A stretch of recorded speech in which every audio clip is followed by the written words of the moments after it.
Now, how much do you think, how much would you expect to pay for something like this for an install? Well, you can get an installation anywhere between $250 and $350 for somebody to come out, pick it up from the store, bring it out, haul it out, take your old one to a recycler, install your new unit, all that, clean up. See, furniture had to be moved, everything's got to be cleaned up and everything.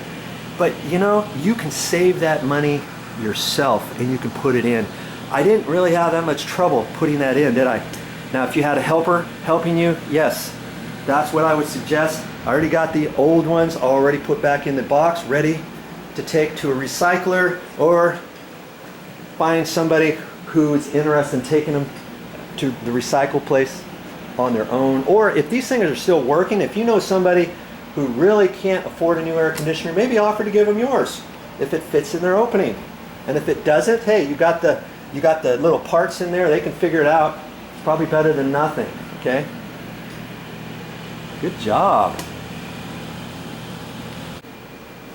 Hey, one more thing. You saw how I flipped that up and I put the housing on. I did that over the carpet. You don't really want to do that.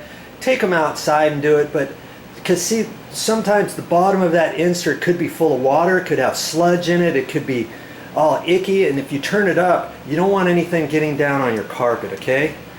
There's a tip for you. And that goes also when you pull it out from the wall. If you're way up high, you want to try to keep it as flat as you can, especially if there's any water in it. Alright? And if there is water in it, maybe it has a little